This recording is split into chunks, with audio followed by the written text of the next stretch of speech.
कांग्रेस नेता और सांसद राहुल गांधी ने रसोई गैस और पेट्रोल डीजल की बढ़ती कीमतों को लेकर मोदी सरकार पर जमकर निशाना साधा है। कांग्रेस के पूर्व अध्यक्ष ने बुधवार को कहा कि ईंधन की कीमतें में जब भी इजाफे की बात कही जाती है तो यह कह दिया जाता है कि अंतर्राष्ट्रीय कीमतों में इजाफा हो रहा है। यह बात गलत है। जब हमारी सरकार थी तब क्रूड ऑयल की कीमत $105 प्रति बैरल था, पर अब वह $71 प्रति बैरल है। उन्होंने आगे कहा कि देश के सामने 1991 जैसा ही संकट पैदा हो रहा है। यह अर्थव्यवस्था की समस्या नहीं बल्कि ढांचागत समस्या है। इससे नीतियों में बदलाव किए बिना बाहर निकल जाना असंभव है। राहुल गांधी ने आगे कहा कि देश के युवाओं को यह सोचना चाहिए कि आपका पैसा किसके हाथ में दिया जा रहा है। राहुल गांधी ने यह कहा कि 23 लाख करोड़ रुपए की रकम किन हाथों में जा रही है। इसके अलावा पीएम नरेंद्र मोदी पर सीधा हमला बोलते हुए राहुल गांधी ने कहा कि मोनेटाइजेशन प्लान से 6 लाख करोड़ रुपए जुटाने की बात की जा रही है। उन्होंने कहा कि पीएम मोदी ही 4 से 5 प्रिय मित्रों के हाथ में इसके तहत देश की संपत्ति चली जाएगी। महंगाई समेत कई मुद्दों पर कांग्रेस का विरोध नजर आने को लेकर राहुल गांधी ने कहा, अभिव्यक्ति को रोका जा रहा है। आप जानते हैं कि मीडिया को बोलने नहीं दिया जा रहा है, हमें संसद में भी जाने से रोका जा रहा है, लेकिन इससे गुस्सा बढ़ता जाएगा और रिएक्शन जबरदस्त होगा। राहुल गांधी ने कहा कि हम लाखों लोगों को लेकर सड़क पर उतर सकते हैं, लेकिन उसके दूसरे खतरे भी हैं, इसीलिए हम ऐसा करने से बच रहे हैं। राहुल गांधी ने कहा कि केंद्र सरकार को 23 लाख करोड़ रुपए की रकम बढ़े हुए टैक्स से मिली है। आखिर यह रकम कहां जाएगी? हमारी सरकार के दौर में जब $105 प्रति बैरल कच्चा तेल था तो देश में पेट्रोल की कीमत 71 रुपए लीटर थी। आज दुनिया में क्रूड 71 में है तो पेट्रोल की कीमत 100 रुपए के पार है। उन्होंने कहा, हम जिन आर्थिक नीतियों को हमने 1991 से 2000 तक चलाया, अब वह नहीं है। यह बात सही है कि 2012 के बाद वह काम नहीं कर रही थी। हमारा कहना है कि एक नई अप्रोच की जरूरत है। पीएम मोदी ने वादा किया था कि मैं ऐसा करूंगा वैसा करूंगा। वह new India, make in India की बात करते हैं, लेकिन यह सारी बातें जो हैं खोखली हैं। राहुल गांधी ने कहा कि अर्थव्यवस्था फेल हो रही है। यदि पीएम नरेंद्र मोदी और वित्त मंत्री को कुछ समझ में नहीं आता है तो हम अपने एक्सपर्ट्स भेज देंगे। राहुल गांधी ने कहा कि शेयर बाजार में तेजी से उछाल देखने को मिल रहा है, लेकिन यह 50 कंपनियों का ही तमाशा है। देश की 300 से 400 प्रमुख कंपनियों की हालत खराब हो रही है। वही देश का भविष्य है, लेकिन उनकी हालत खराब हो रही है। देश को रोजगार मध्यम श्रेणी की इंडस्ट्री देती है, लेकिन मोदी जी के दिमाग में उनके लिए कोई जगह नहीं है। नमस्कार साथियों। You thought I would be bringing cylinders here. Nice thought. Maybe next time. जी, नमस्कार साथियों। आज इस विशेष पत्रकार वार्ता में आदरणीय श्री राहुल गांधी जी का और आप सबका स्वागत है। आज देश जब महंगाई के बोझ तले पिस रहा है, आज देश की गृहिणी का बजट जब बिगड़ चुका है, तो ऐसे में कुछ महत्वपूर्ण विषय लेकर आदरणीय राहुल गांधी जी आपके बीच में उपस्थित हैं।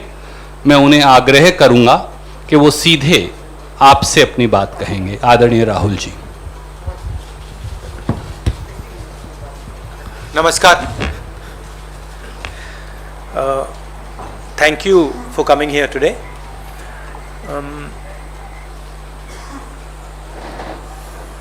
आज मैं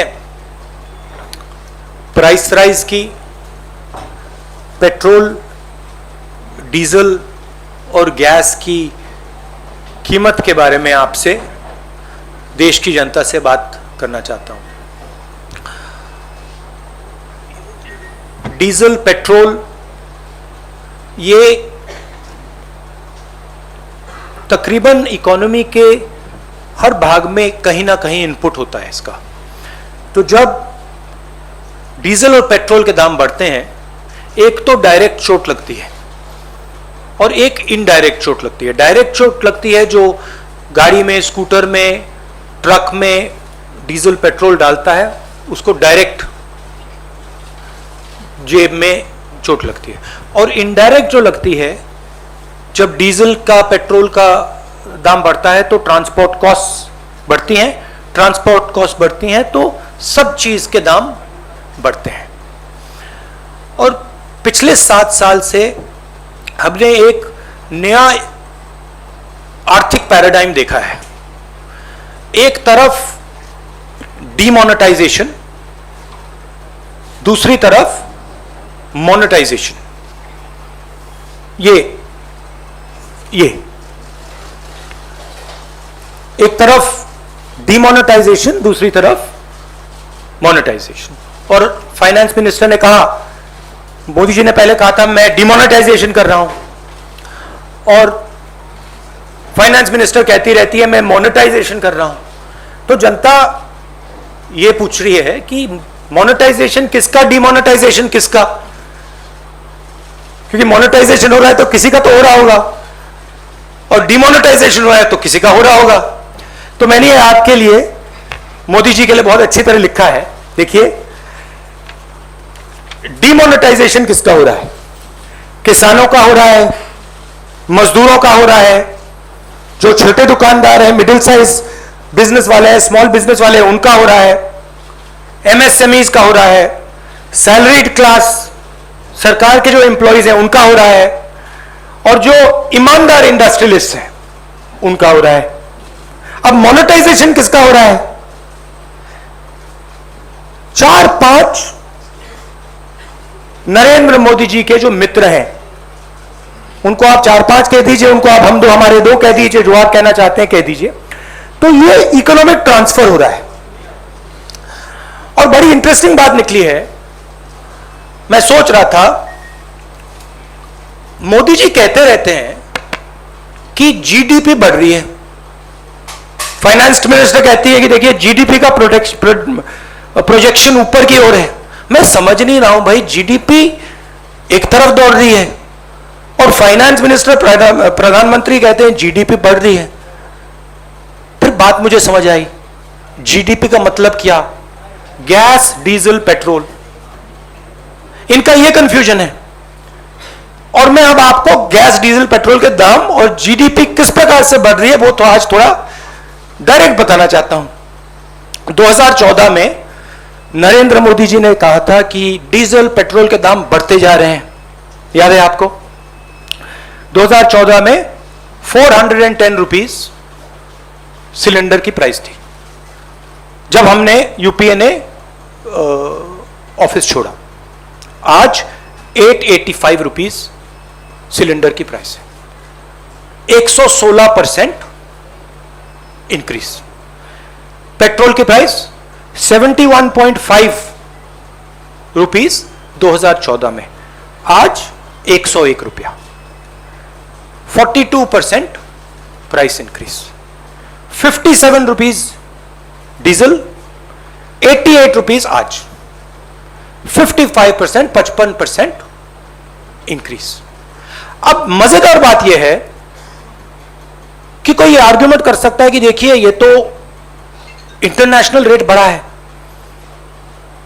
इंटरनेशनल मार्केट पे डीजल, पेट्रोल का दाम बढ़ा होगा, इसलिए हिंदुस्तान की जनता को चोट लग रही है, इसलिए पूरा मोनेटाइजेशन, डिमोनेटाइजेशन का तमाशा चल रहा है। मगर अजीब सी बात यह है कि जब यूपीए की सरकार थी 2014 में, तो 105 रुपीज कच्चे तेल का दाम था, आज 71 रुपीज है, 32% ज्यादा था हमारे टाइम। गैस इंटरनेशनल प्राइस देख लीजिए, हमारे टाइम 880, आज 653, 26% कम। तो इंटरनेशनल मार्केट पे gas price, diesel price, petrol price, oil price गिर रहे हैं और हिंदुस्तान में बढ़ते जा रहे हैं। दूसरी तरफ हमारे जो एसेट्स हैं उनको बेचा जा रहा है। 23 लाख करोड़ रुपए, 23 लाख करोड़ रुपए सरकार ने जीडीपी से कमाया है। जीडीपी वो ग्रोस डोमेस्टिक प्रोडक्ट नहीं, जीडीपी मतलब गैस, डीजल, पेट्रोल। मेरा सवाल है, ये 23 लाख करोड़ रुपए गए कहां? और जनता को यह पूछना चाहिए कि आपके जेब में से जो पैसा निकाला जा रहा है, छीना जा रहा है, ये कहां जा रहा है? जो हिंदुस्तान के एसेट्स हैं, हमारी कंपनीज हैं, उनको बेचा जा रहा है, डिमोनेटाइजेशन किया जा रहा है, नोटबंदी की जा रही है, जीएसटी आपसे पैसा छीना जा रहा है, किसानों के 3 कानून बने हैं, वहां से आपका पैसा छीना जा रहा है। तो ये जा कहां रहा है? आपके पास नहीं आ रहा, आपके जेब में तो नहीं जा रहा, तो हिंदुस्तान के युवाओं को, जनता को यह सवाल पूछना पड़ेगा कि ये जा कहां रहा है, किसको मिल रहा है ये सब पैसा। अगर आप इस चैनल पर नए हैं तो हमारे चैनल को लाइक, शेयर एंड सब्सक्राइब जरूर करें ताकि आने वाली देश विदेश की खबरें आपको मिलती रहे। स्वदेश वाणी।